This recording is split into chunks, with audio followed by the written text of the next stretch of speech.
What's up, everyone, and welcome back to the State of the Arc podcast. My name is Mike. My name's Kason. Today, we are going to be talking about three, we're keeping it to three this time, three news topics that were interesting. And then, but our main topic is going to be talking about multi-dimensional characters. What makes a multi-dimensional character? Is it always important to make sure that your main character is a multi-dimensional character, or what's called a three-dimensional character? Mm-hmm.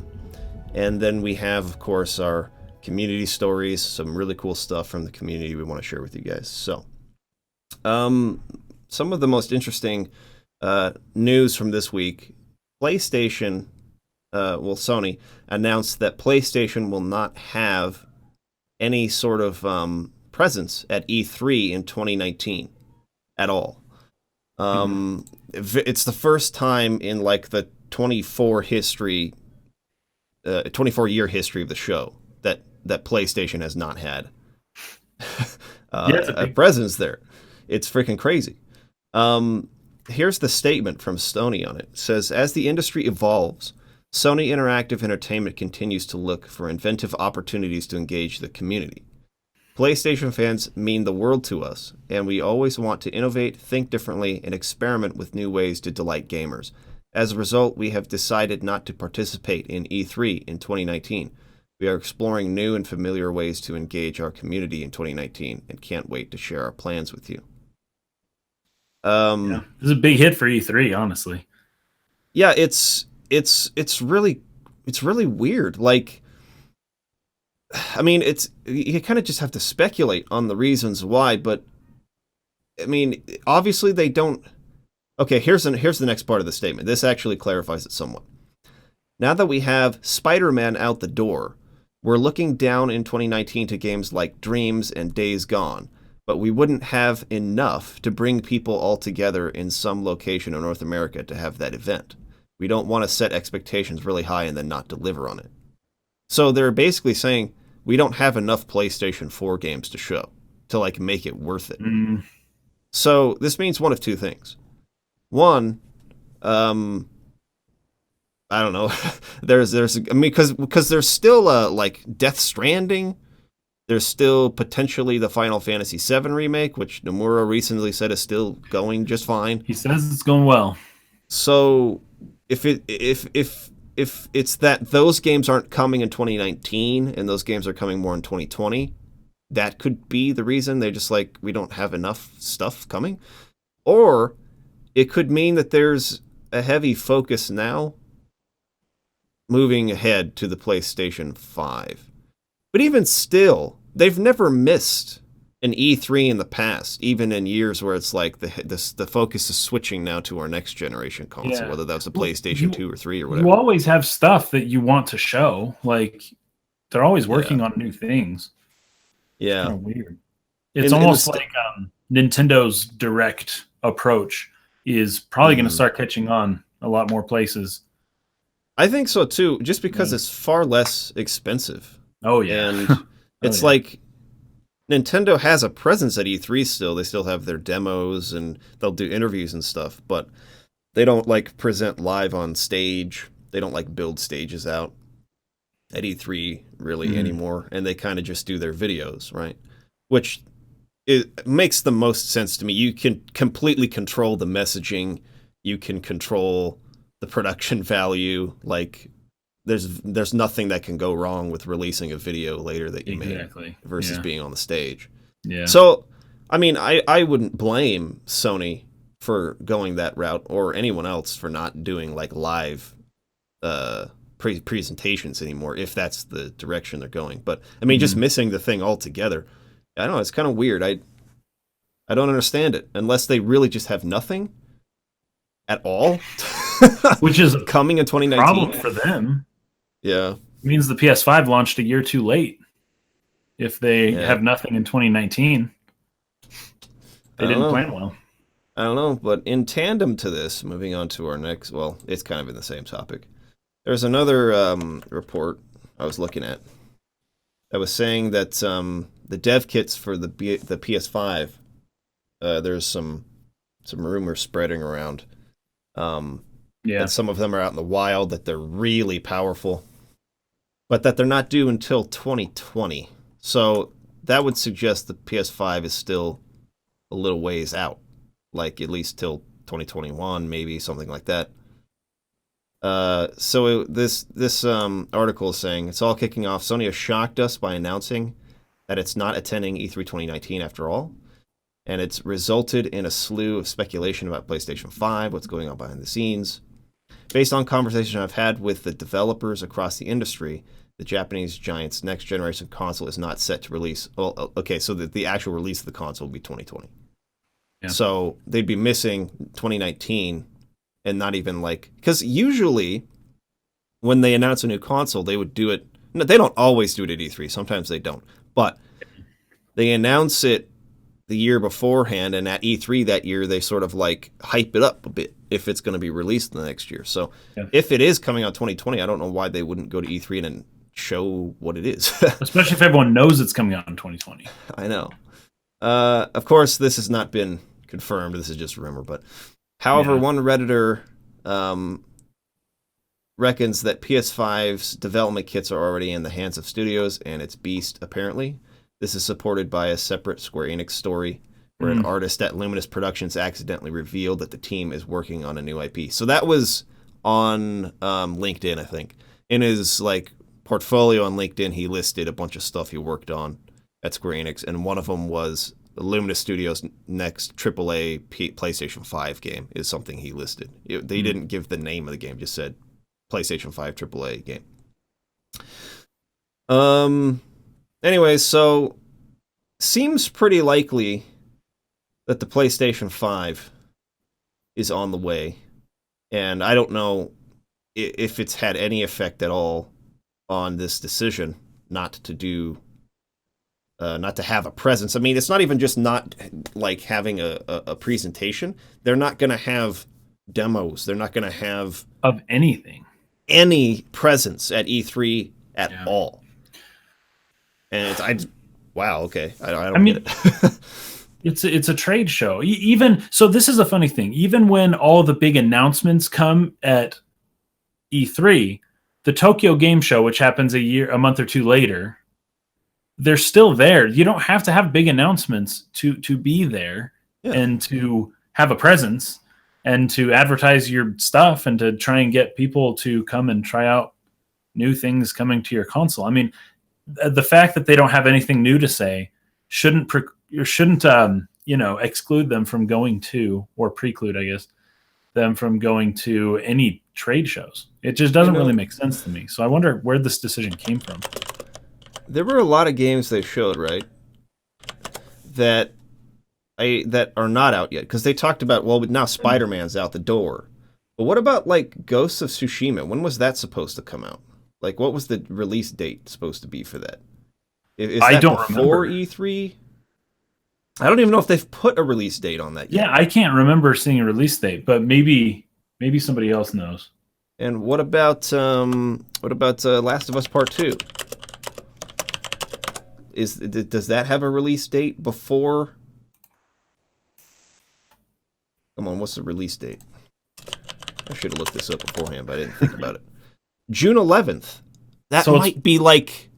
That's like the week of E3. That's like the week of E3. You want to have that. You want to have that there to show it off. You want people to demo that.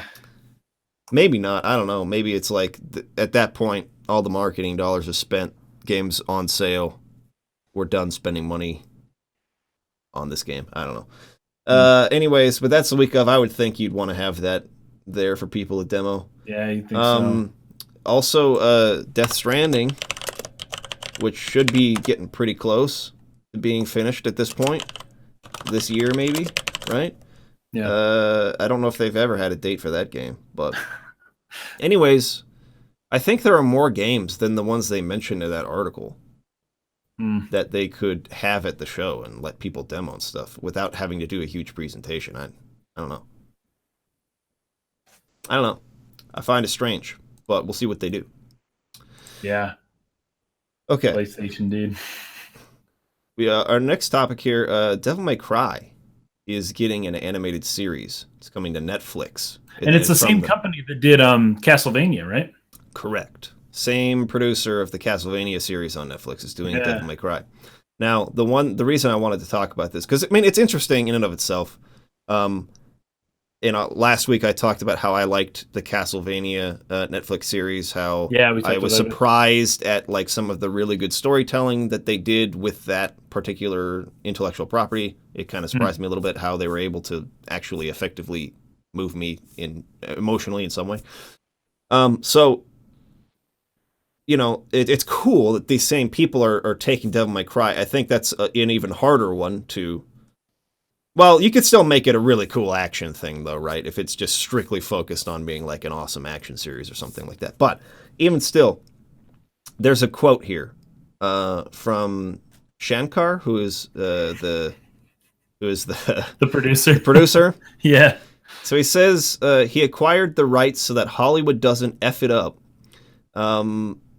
Then the writer of the article speculates it's not clear if this is a reference to the creative liberties that Hollywood studios have taken with other Capcom franchises like Resident Evil and Monster Hunter. Have you seen the set photos and stuff for Monster For Hunter? Monster Hunter, I have not. No. Oh my! It looks so dumb, dude. It's like military. What? It's like straight like tanks and like That's not Monster Hunter. GIs. I know.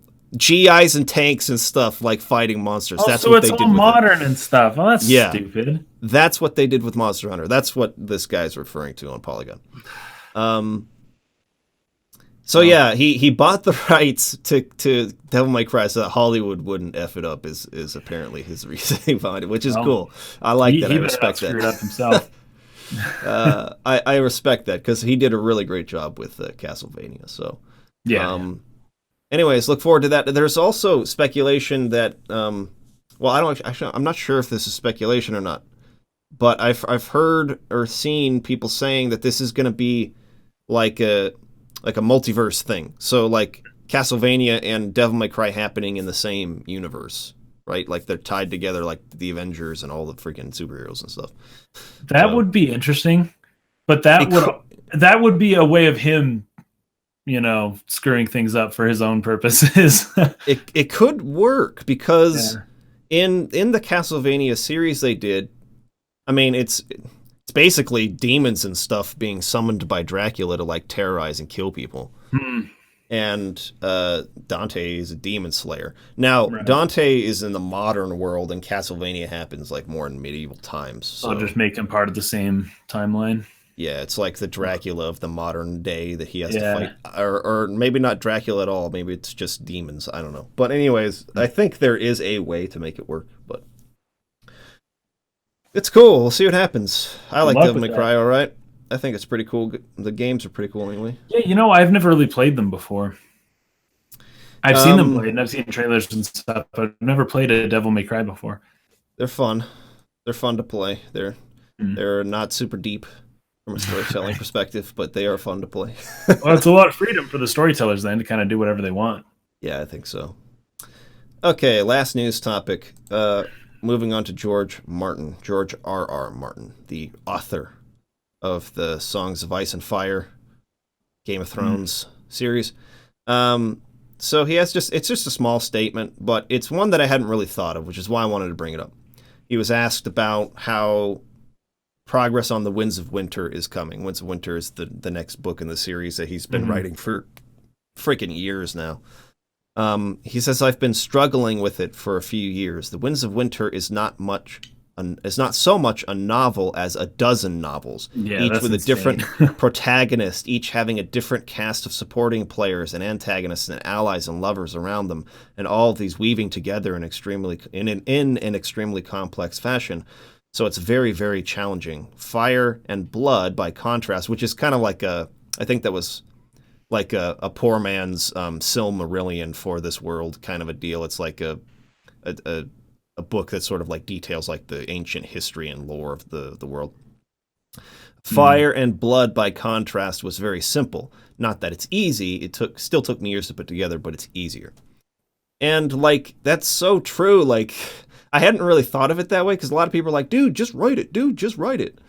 And it's like he's not just writing a single novel with any of these books anymore. It Yeah. really is like he's writing 4 or 5. If you follow all the different characters who are in separate places right now, kind of like following different storylines, and that he's trying to bring them all together here toward the end. That's crazy. That's a lot of characters, a lot of Yeah. main characters. It's thinking of it like different, like a bunch of different novels really kind of put together into one it gives me more sympathy for how long it takes. Yeah. And I think he has a lot more pressure on him now than he ever used to at any other point in his career to finish like this one book, Mm-hmm. because like the show was coming Yeah. coming up to an end, and like this happens. I did not think it would happen with Game of Thrones, but he's not done and the show's done. So Yeah, like dude. what's gonna happen? It's crazy. Pretty sure the final season of the show is going to be debuting in April, Yeah. 2019. So the show will be long over by the time that this book comes out. And what I Yeah. hope happens is kind of like what happened with Full Metal Alchemist, right? Oh yeah. Where They'll make like a new. the show Hmm. passed the writer, and Yeah. and she kind of just said like finish it however you want to, but she didn't like tell them what her planned ending was. Right. And so they effed it up, and the ending of the original show was really bad as soon as it diverged away from her Mm-hmm. story. And then she came back after having finished the manga, and she finished it a different way, which I think is really smart.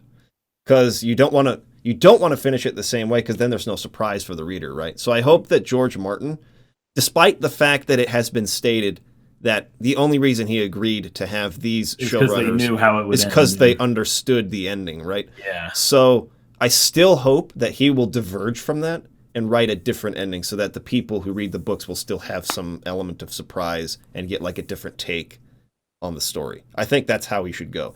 But in any case, I think the show itself has kind of gone off the rails a bit ever since diverging from the original material. It's the storytelling has struggled to Well, captivate me. There's a lot of weird decisions that have been made, I believe. that So makes sense. That would happen. it's still done at a high production value. It's still, I mean, it's not like it's garbage or it's horrible. I think that there are some really dumb choices that have been made. And I think that it's really fallen into mediocrity away from when it was really great back in like season 3. But in any case, I can sympathize with him, and I hope that he goes a different route with his ending. Yeah. That would be really cool. Yeah, I agree.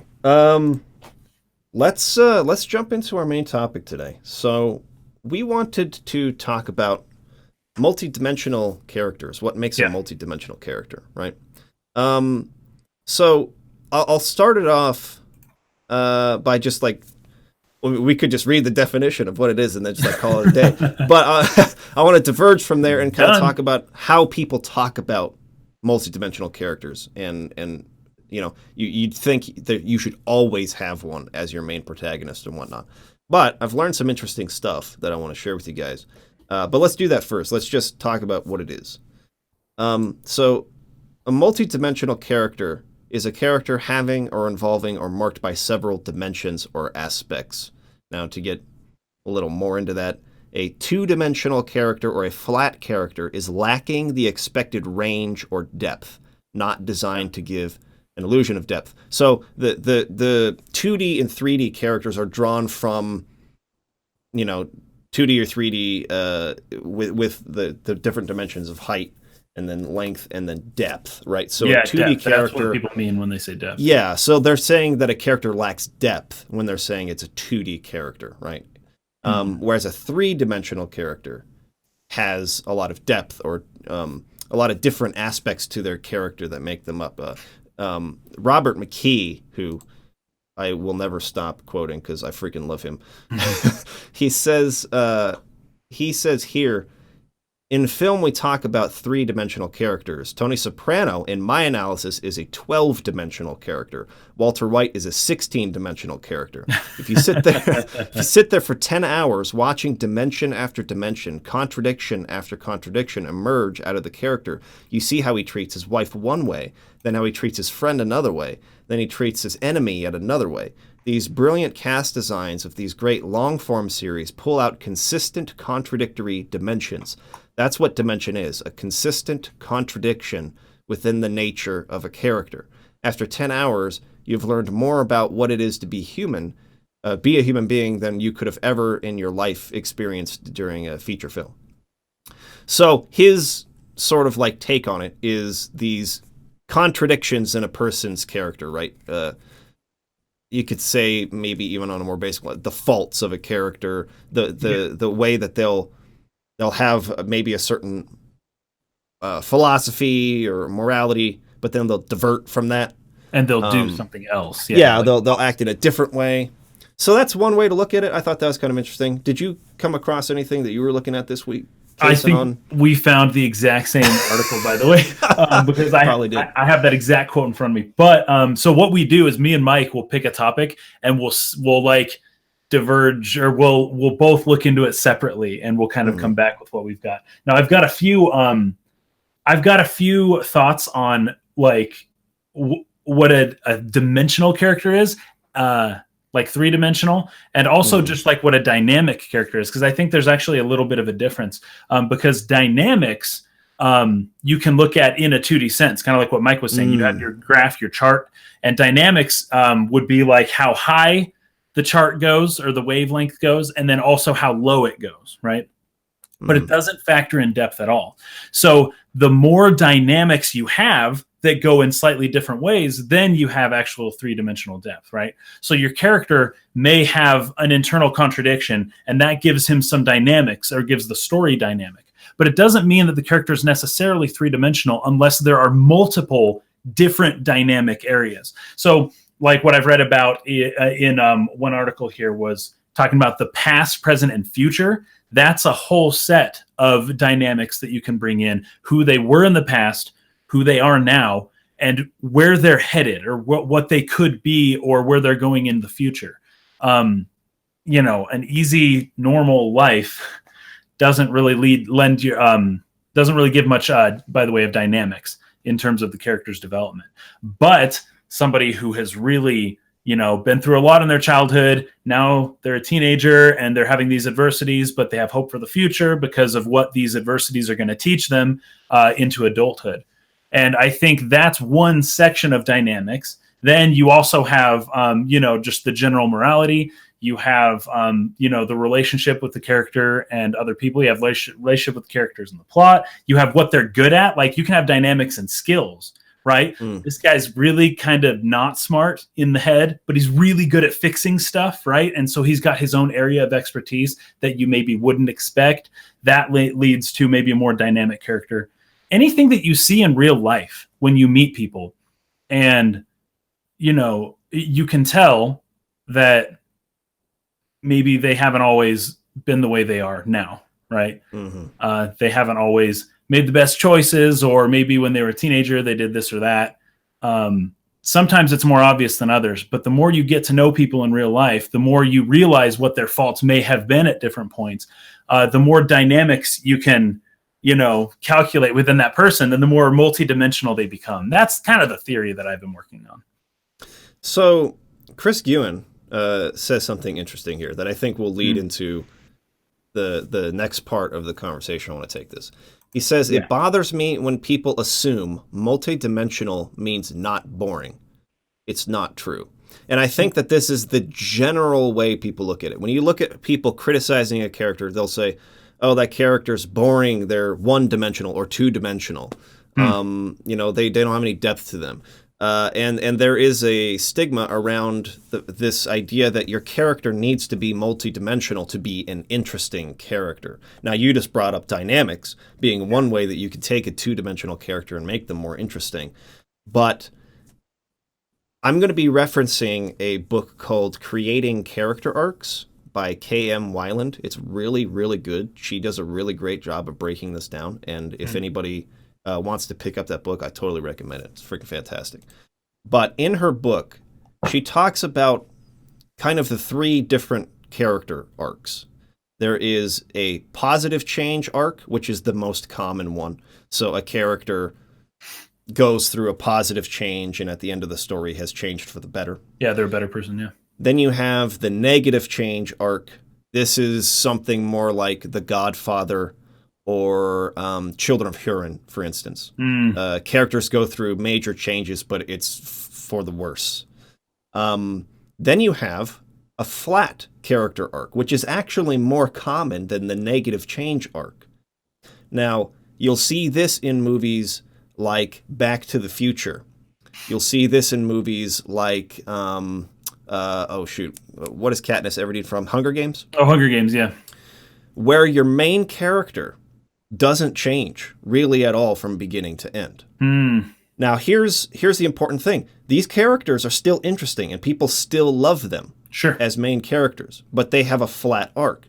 Paddington is another example. The 3D movie, The Little Bear. Yeah, well, that's the highest rated Rotten Tomatoes film ever made. Yeah, by the way. And I was watching a video from, let me give you the channel name, Just Right, who was talking about that exact thing. This is the highest rated, freaking, especially considering how many reviews it has. Hundreds and hundreds, yeah. Like.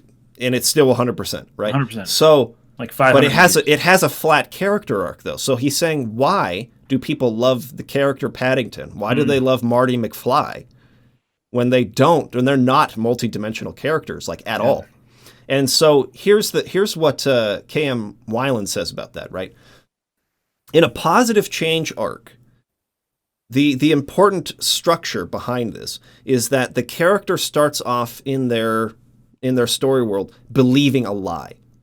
So they believe something that isn't true, and there are impact characters, is what she calls them, that come in and sort of like help the character change their mind through the story. And then they learn that the lie they believe in isn't true. They accept the truth, and then they make a positive change. Right? Another example of this is, what's that Pixar movie about the different emotions? Oh, Inside Out. Yeah, Inside Out, right? Joy, I think, is the main character. Yeah. In that, and like she's convinced by an impact character, Sadness, that joy is not the most important or only valuable emotion that there is, right? And she goes through a major change during the course of that story and learns to accept the truth, right? That there are a wide range of emotions that are important. Right. In Back to the Future, a great example of this is, well, okay, so before I go into that, so the difference is that in the positive change arc, there are impact characters that come in and change our main character away from the lie. But in a flat character arc, the ones that are really effective, the main character is the impact character who goes and changes the opinions or the behavioral patterns or whatever of supporting characters who believe the lie. And the main character is the only one who believes the truth. And the story world needs to be convinced of the lie. Right? Yeah. So Marty McFly's dad is a coward. We see that at the beginning of the movie in 1985, and Biff is still like, bullying him into his like adulthood and everything like that. And it's like ruining their entire family life because his dad can't stand up for himself.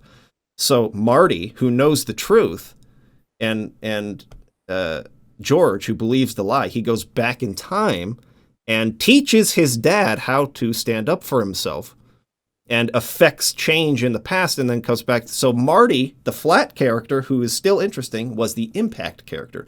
And in flat character arcs, you can still have a great, really, really cool, really likable, dynamic, like you're saying, main character who's very interesting, but does not have any sort of like major change and is not necessarily a 3D character, right? Yeah. I thought that was fascinating. That's Because absolutely fascinating.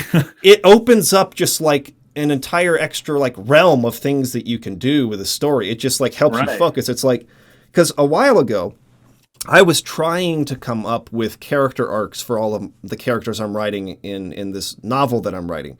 And I was like, I got to make them all like super interesting. And I've got to like make sure that they believe this lie and then they're going to change to this and they're all going to have this like wide affecting change and each one of them are going to go through something grueling and I was trying to like give all this depth to like every character in the story. Yeah. And it's like that's not where you start. Where you start is, am I doing a flat arc or am I doing a positive change or a negative change? And then that informs you entirely of what the character's role is in the story.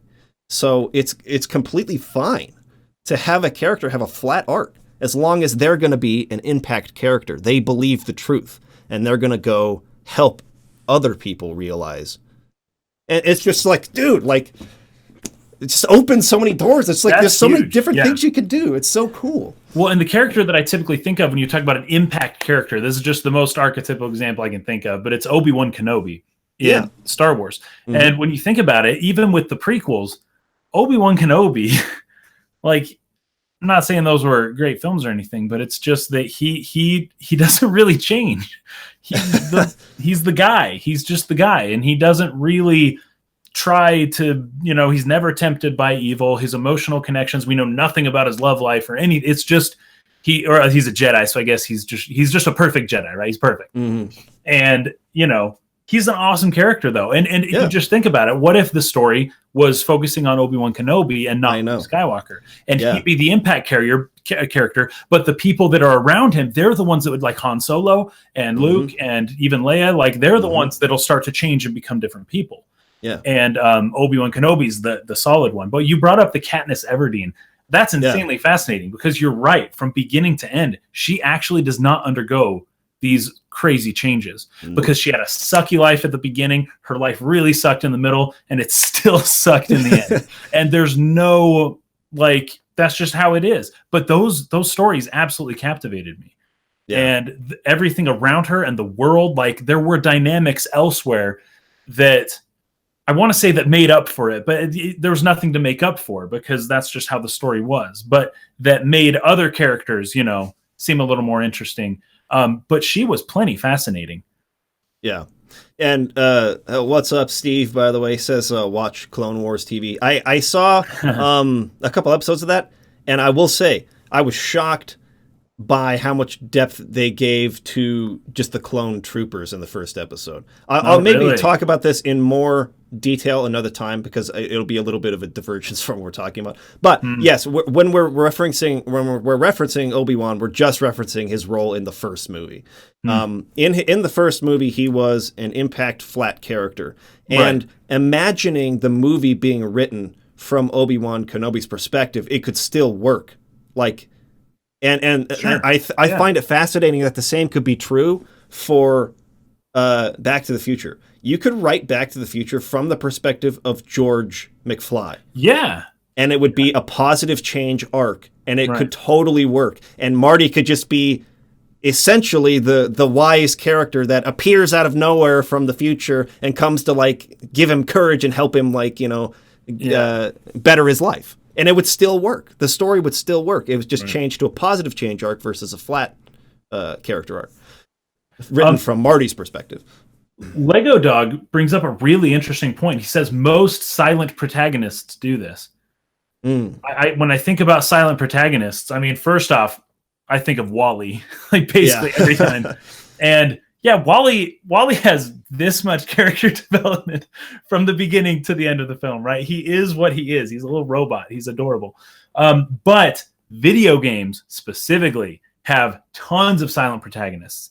And you can think of them as being flat characters because they're, when you think about it with Link from Legend of Zelda or with a lot of characters from basically any silent protagonist where you're projecting yourself onto the character, they aren't dynamic like in any way.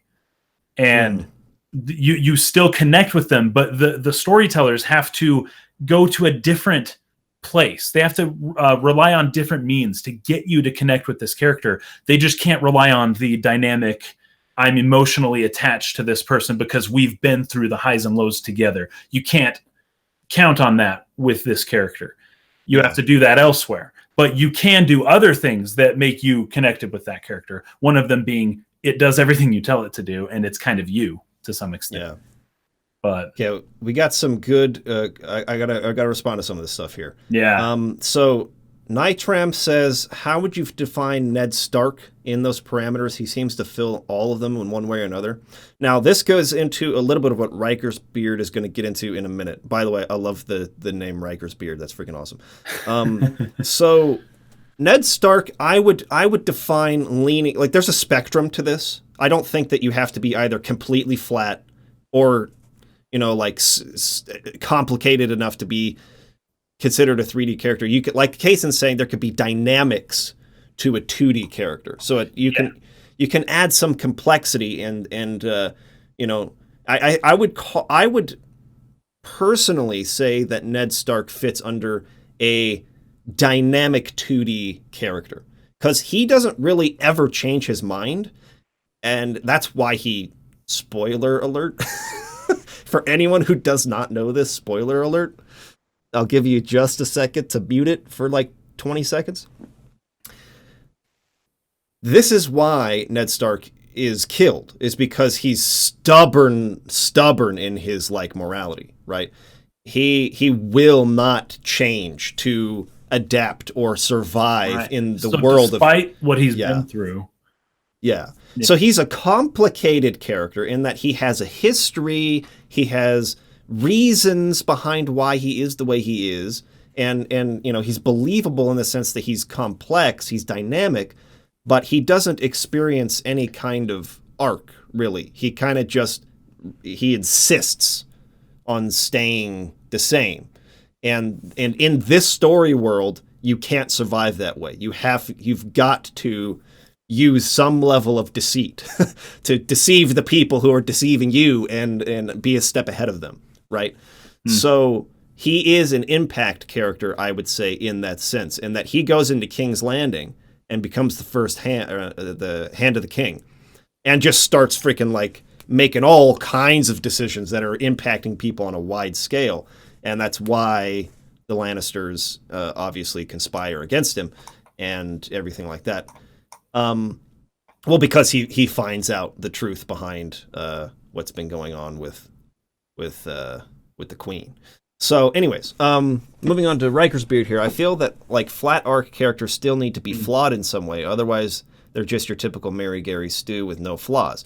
Yeah, so that's what Kaysen's saying with dynamics, right? You can still have a flat character, but have it be a dynamic character, a character who is strong in this area, weak in this area, right? And then I thought of other there's the emotional dynamics, right? Where they go from happy to sad, like what Mike showed before, or there's physical dynamics. They go from being weak to being really strong. You have to have multiple dynamics in order to create like 3 dimensions. Mm-hmm. Here's another interesting one from Lego Dog. So in theory, the story does not matter, but the perspective of who you're telling it from. And really, what is a 3D character other than just seeing the character from more perspectives? I wouldn't go as far as to say the story doesn't matter, but the story isn't as important as the characters. That would be my philosophy, yes. I'm not saying that's a universal truth. I have a thought on that, actually. Yeah, I'm not saying that's a universal truth or that I'm right, but in my opinion, you could have the most fascinating plot and the most fascinating story world ever. But if you don't have characters that people can relate to and that people can learn from their experience and that the theme can be explored through the people, like it's just not as easy to really grab people because we experience life as human beings in a certain way, and we can observe other people going through things, and we can relate to that. We can feel for them. We have this ability of empathy, and storytelling is a practice in empathy. Really, it's learning to get in the shoes of a character, whether it's fictional or real or whatever, and like try to like understand the world from their perspective. So without interesting characters to explore that story through, what's the point? In my opinion, in my philosophy, right? Yeah. What were you going to say? I was going to talk about just real life, just generally speaking. You talk about observing other people and how you can observe people going through this or that. And we do this a lot, but basically everyone kind of goes through it. So the flat characters, the impact characters in your life are the people who have likely already gone through, and this is real life. This isn't stories. This is you. Yeah. These are the people who have gone through this already. Your parents, your grandparents. These are people who they are going to impact you and the decisions that you make, but they don't often change. Now, this isn't always true. I know many people whose parents have undergone some pretty radical changes, but for the most part, they're the rocks. They're solid, right? This is how the foundation for stories. And so humans have this like child, adolescent, adult, kind of like the three phases of, progression in life. Children are flat. They're flat characters, in part because they just want to have fun and they don't know that much stuff yet. Once you become an adolescent, I actually wrote this down here. This is very interesting. So children are static characters, then they become adolescents and they learn that they can act terribly. They learn that they may have the potential to become like the evil characters from the stories they heard as children. As a kid, you get mad and you hit someone. It doesn't do much damage. When you become a teenager, you realize that you really do have the capacity to do some really, really bad stuff to other people. And the last line here is, as adults, they accept their power to do evil and exercise restraint as they try to live a good life. So the three stages being child, adolescent, which is adversity. This is where all the crap happens that kind of makes you into who you become as an adult. And the way stories are typically crafted, that's a good person as an adult. But sometimes the adolescent experience can lead you to do some things and make some choices that make you a bad person, right? Which would be kind of the other way. What Mike was saying, you kind of ended up in a negative thing by the end of the story arc. That happens too, but most stories end up in the positive direction. But the fact that everyone goes through this, the fact that everybody has been a teenager and has made stupid choices and has literally been an idiot who did dumb things, when you see other people going through that, it's like you're identifying with it yourself. This is why we tell coming of age stories so often. Like most of the big stories that you see, at least like the animated ones, I don't know. I guess a lot of the like Avengers and stuff, they're a bit older. But for the most part, like Spider-Man or Studio Ghibli films or Disney movies, it's usually a coming of age story because that's when the adversity in life happens for most people. Is when you don't really know who you are or who you want to be. And when you go through those low points, that makes the high points when you come back to them later, that's what constitutes a dynamic. That is one dynamic, having this right here, that graph, that's one dynamic. And every human can relate to that because we've all kind of been through it. And so some characters you'll see in their adult stage, they're static, they're impact characters. Some kids you see as children's stage, they're static, but they're not impact characters, and they that's what you might call a boring character or a flat character or something like that. And then there's the people, maybe another third, which is right in the middle. They're the people who are currently going through adversity right now. And those are the ones that most stories focus on. Yeah. But I just kind of wanted to parallel that with our lives because I think that's why these stories have so much of an impact. Why do we need people to go through these awful experiences so that we can become more attached to them? But what I found in my life is that I'm the closest with people that I've gone through hardships with.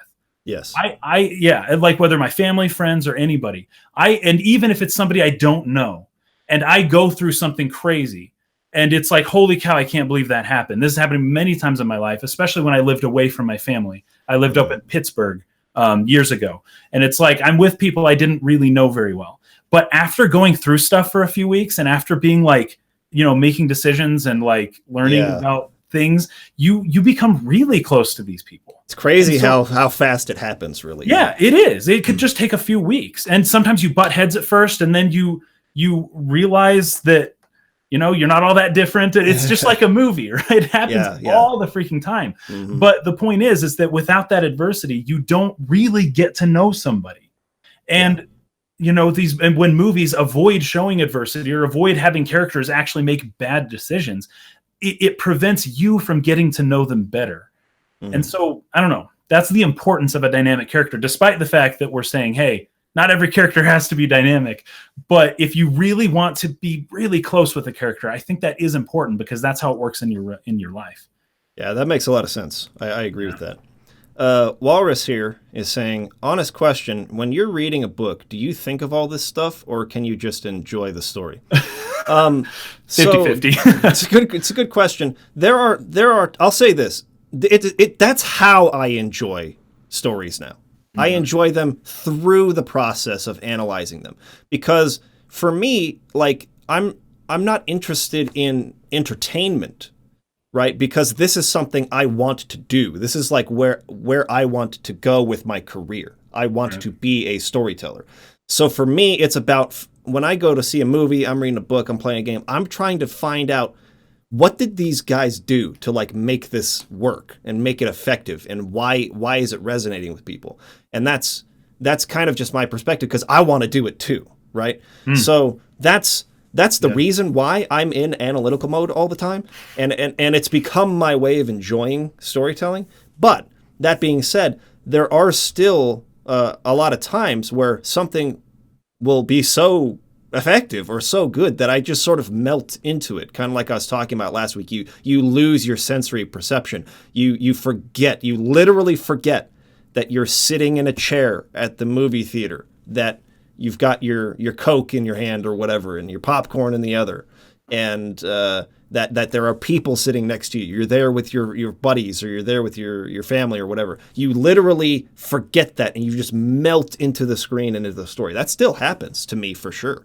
It happens when I'm reading something really captivating. I forget that I'm lying in my bed with the lamp, on next to me, and that I've got my notes that I'm writing. Like, sometimes I'll forget, and I'll go, oh yeah, I'm supposed to be taking notes on this, and I'll go back and cover it. But it still happens to me a lot.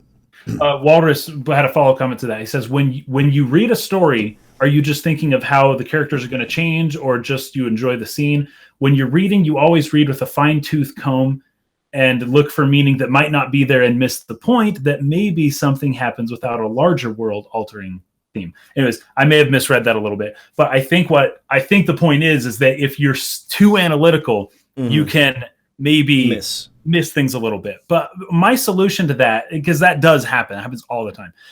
But my solution to that is typically to allow myself to be immersed. But afterwards, when I'm thinking back on something, you have to ask the question, why? You can't just say, oh, this movie was so good, or this book was so good. Oh man, that's great. Movies should be like that all the time, but not think of, well, why was it so great? Why was that so different? Why is Hunger Games different from Spirited Away? Those are completely different movies. But why is Katniss wasn't all that round of a character? Why was that movie so good? Especially the second one. The second one's really good. Second one is actually the last one I saw, and I liked it a lot. It's the best one, yeah.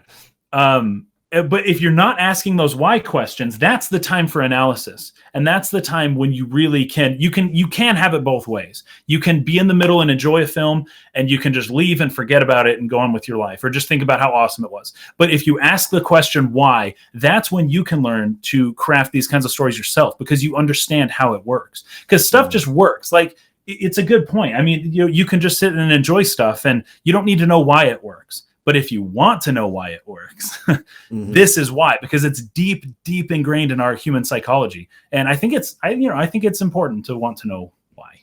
That's really interesting. It's just really interesting. Whether you're telling your own stories or not, it's how humans are. It's how we talk. You understand people better by becoming a better storyteller. Storytelling is not just about entertainment at all. Exactly. Like, we are telling stories constantly. When we're meeting with our buddies, we're catching up over lunch. What are we doing? We're telling stories about what happened to us. Story after story. And just like telling, and we often embellish it. We try to make it more exciting, for the people who are listening. We don't even necessarily do that consciously. We just do that because we want to, have a good time with these people and catch up, and you're excited. Beyond that, I mean, you're meeting with your family at dinner. What do they do? How was your day? What happened to you today? They tell their stories. You tell your story. When you're asleep at night, You tell yourself stories through your dreams subconsciously, even when you're not sleeping and you're just bored. You daydream and you run through scenarios in your mind, and there's a lot of like theories out there about dreaming and things like that. Like, what's the purpose? Why do we do it? Why do humans dream? Yeah. To prepare ourselves for embarrassing situations, life-threatening situations, where our anxiety increases. We get into fight or flight, or we have to figure something out, and there's pressure. And like experiencing the pressure and being like, what would I do?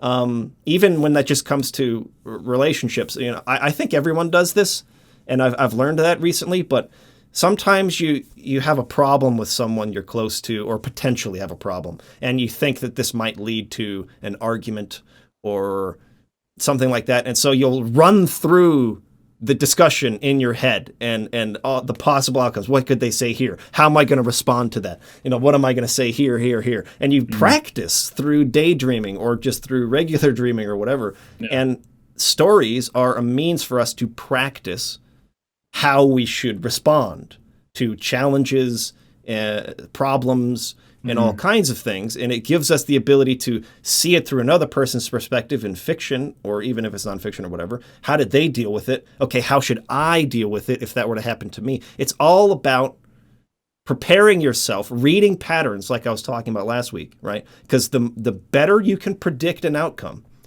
the better your chances of survival. I think it all comes back to being biological in that sense. Yeah.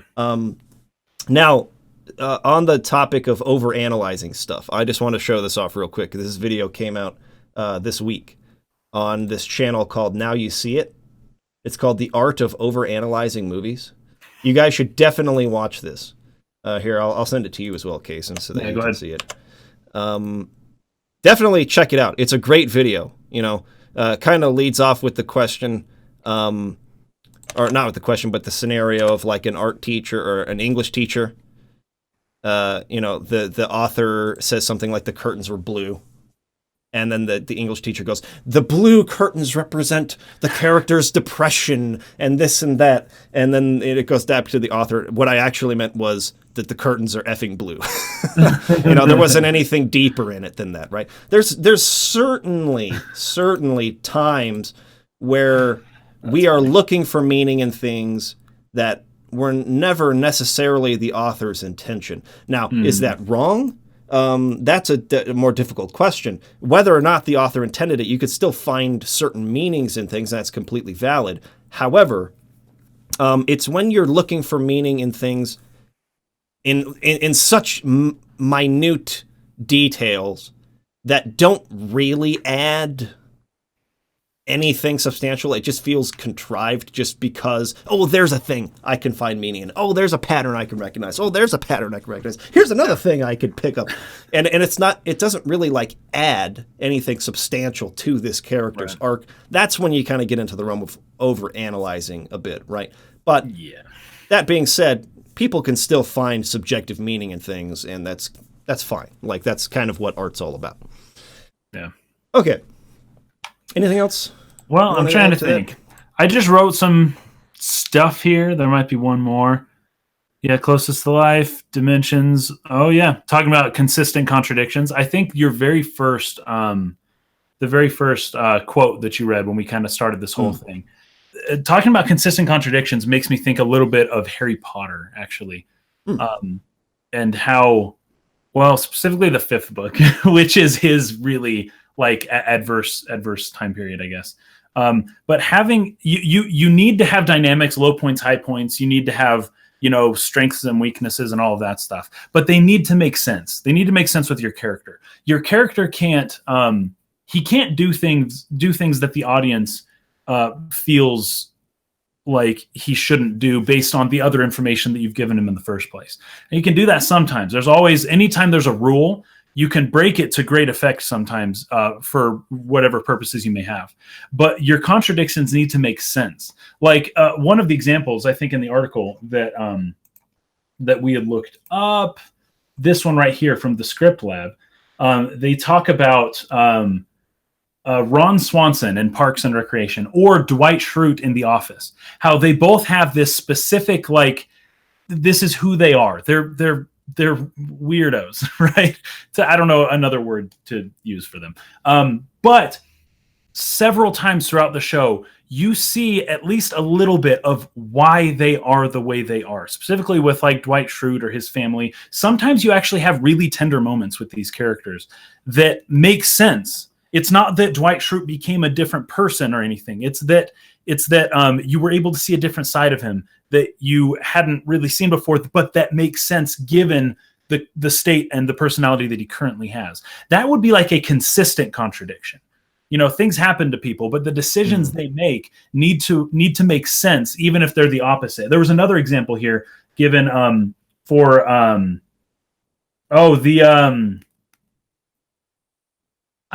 it called? Humphrey Bogart in Casablanca. This article right here, it's from the Script Lab.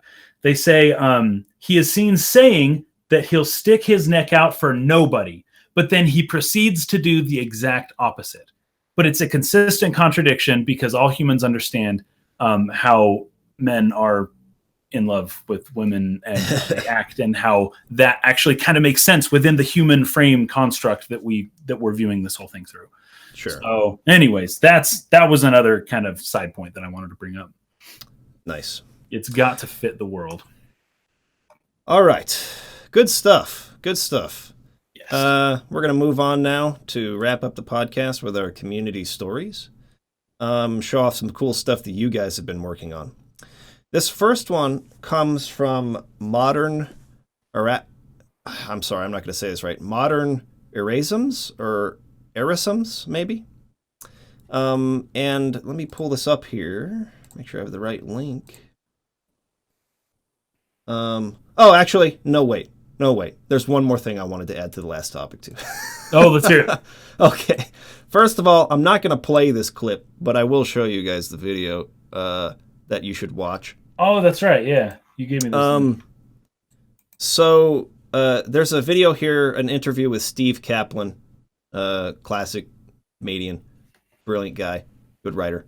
And he, in this video here, talks about mistakes that writers make when developing their characters. And this, I found this because I was researching how do I was trying to look for a good structure or graph or something for writing a character arc. That's what I was interested in finding. And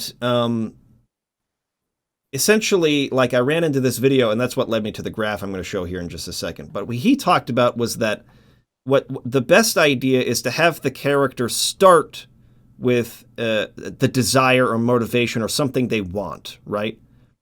And what a lot of writers will do is that they'll in order to prolong the story, because we don't want to write something that ends after 20 minutes. They go after what they want, but then they just throw obstacles at them to stop them from getting it the whole movie, right? And it just goes and here's another thing that gets in the way. Here's another thing that gets in the way. Here's another thing that gets in the way. And his philosophy is that it's far more interesting to have the character go after what they want, but realize somewhere around the midpoint, maybe 2/3 of the way through, whatever, that thing they wanted isn't actually what's right for them. Right, or it's not what they thought it was, or it's not really what they need. Right. They thought they needed that, but they didn't really need it. Then they find out what they really need. Then was they have inside a switch. Themselves the whole time. Then they switch and they move and they go in a different direction. You have a character arc that changes, right? So, that sort of led me to this graph that I've been using in my own writing. I really liked it. So at the start of the story, you have the character's attitude, desire, or state of being at the beginning of the story. Then step 1, show the audience that your character needs to change in some way. Also establish that there's something your character wants that conflicts with their need to change. Again, this is mostly going to be used for a positive change arc. Yes, so yes. You're creating a 3-dimensional character here for a positive change arc. If you're doing a flat arc again, and your character's an impact character, you don't need to do all this.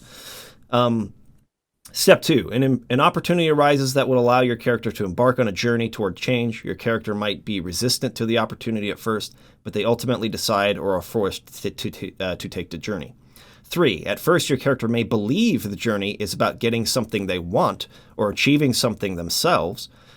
They are oblivious to their need to change and only focus on getting the thing that they want. Which leads to 4. Your character acts according to their own selfish interests.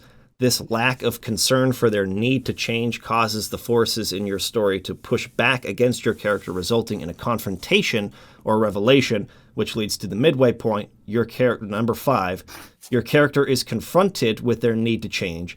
This sets your character on a new path, and they must ultimately choose between what they want and what they need.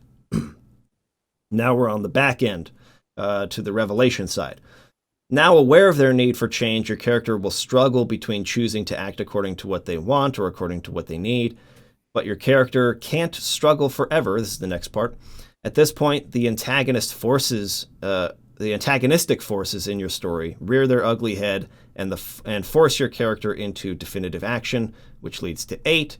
Your character makes the clear choice either to remain set in their old ways or to change. That would split this from a positive change arc to a negative change arc, right?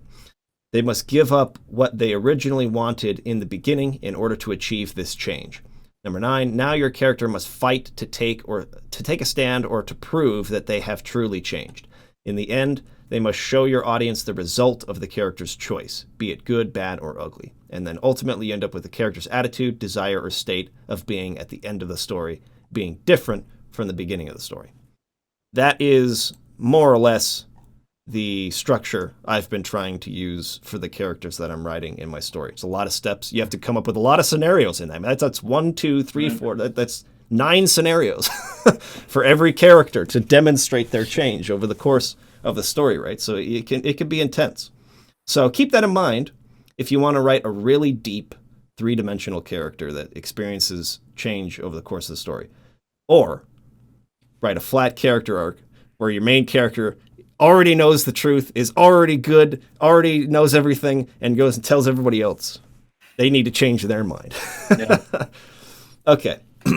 That's the end of that. All right. Now let's move into the community stories. Again, first one here. Let me see. Let me pull this up because I want to read his description of what this is. This one comes from Modern Erasmus. He says, I am the author for the SCP Foundation Wiki. Basically, it's a huge and high-quality collaborative fiction project in the new weird genre. Y'all would probably enjoy SCP in general, honestly, as it's home to tons of fantastic short stories with great plot arcs. Here's a reading of one of the stories one of my stories that has 250,000 views. So, let's take a look at this. Here is his author page on the SCP Foundation. Again, collections of short stories, a collaborative work effort. So a bunch of people are coming in to write these short stories, all sort of I would think in a similar continuity. But here is his video, SCP-3108, the nerfing. Object class safe transfiguration SCP. Again, I'll put this in the description so you guys can click on it. But this is a reading of one of the stories he wrote. And sounds like a pretty cool project. A bunch of people, creatives coming together to kind of create this like world, in a huge collaborative effort. Sounds really cool. So if that interests you, go ahead and check it out. And listen to this story by Modern Erasmus. Next one I want to show off comes from Ahmad Manga, I think. He says, hi all, I'm creator of Procrastination Simulator. It's a silly game that puts you in the shoes of an aspiring game developer who procrastinates a lot. I created it in 2015, but here's the definitive 2018 version. Okay, I'm pulling that up. So it's a interactive fiction, essentially. You go into this and it'll give you like a series of choices. Do you want to do this, this, or this? So kind of like choose your own adventure in a way. And you kind of click through and you can get different endings and stuff like that. Again, link will be in the description for Procrastination Simulator if you'd like to check that out. Okay, thank you for sending that in. Ahmad Manga. Okay. Next we have Riconius, who wanted to share some of his art with us. He did Kingdom Hearts 3 fan art here. Said he worked on it for a really long time. Pretty cool. But on top of this, Nice. I kind of pulled this from his Twitter. He's actually doing commissions for his art too. So you could get a sketch for $5, line art for $10, flats for 20, or full color. Cell shading for 30 and full render for $50. So if you're interested in having him do some art for you, want to do a commission, hit him up. Let's see. He's got his email here. Ricard, I'll just spell it out. RICARDOANTONIOART at gmail.com. So I think it's Ricardo Antonio Art at gmail.com. Cool. So hit him up if you want to do a commission, you want to do some art for you. Thanks for sending that in. Okay, this last one comes from Paul Metcalf. And this one is awesome. I'm really excited to show this to you guys. So he's creating a game called Tactics 5 Obsidian Brigade. It's a working title. This looks cool. This looks freaking sweet. Tactics 5 is a retro-style tactical turn-based RPG in homage to games like 1997's Final Fantasy Tactics from Square Enix. It's set in an in-house fantasy setting with lore and magic. Also uses techniques to convert to a 2D isometric look from 3D assets. So I'm going to mute it, but just sort of like full size here so you can see this. Very, very, very. You can see the inspirations from Final Fantasy Tactics kind of off the bat. But we don't see a lot of games being made like this anymore. Like there are still tactical games being made, XCOM and Fire Emblem, but I haven't seen one done in the style of Final Fantasy Tactics in quite a while. Maybe I'm just ignorant to the fact that maybe there's some great tactical games in this particular Mario style or Mario Rabbids Kingdom Battle. That's more like XCOM, though, isn't it? Yeah, that's true. It's not like this at all. But although there's a new game coming out that looks similar to Advance Wars for the Game Boy Advance, nice. but it's set in an older time period, I think. So you see the screen transition there when it goes to give you your objectives is even similar to Final Fantasy Tactics, like the way that it kind of does that. So, anyways, this game looks really sweet. Let's see. I'll put the link in the description again to the connectunity.com link here where you can come and follow this. A link to his website as well will be in the description. But I'm excited to try this when it's actually done. Like, this looks cool. I'm freaking stoked about it. So, looks awesome. Thank you, Paul, for sharing that with us. Okay. I believe we have reached the end of our podcast for today, fellas. I think so. I will try to incorporate more Q&A next time because we've switched it now to where we're only going to cover one topic each week. Kason and I, instead of having each of us split and do a different one, we're each going to just do one topic. And we'll each have our different approaches to it. Yeah. So we'll take, I think next week I'll put out something on Patreon so that you guys can ask questions again. We're not going to go like super in depth into them like we did on the last, like our previous podcast. Where we make them into full-fleshed, like 30-minute topics or whatever. But we will still open up the opportunity for you guys to ask us questions on Patreon that we can answer on whatever you guys want us to talk about, since we're choosing the main topics now. So, all right, you guys are beasts. Thank you for watching. Kason's got a video coming out on Monday. It's going to be great, especially for those of you who already saw it. Well, for those of you who already saw it, I hope you watched it. If you didn't, go watch it. But if you want to learn a foreign language, if you're interested in learning a foreign language, you better be ready for this video. This video is going to teach you everything you need to know about how to learn a new language. You will be fluent by the end of the video. You'll be able to play Japanese games in Japanese. Yep. watch anime in Japanese by the end of Kaysen's video. So, high impact Look forward video. to it. All right, guys. We will talk to you again soon. Peace out. Peace.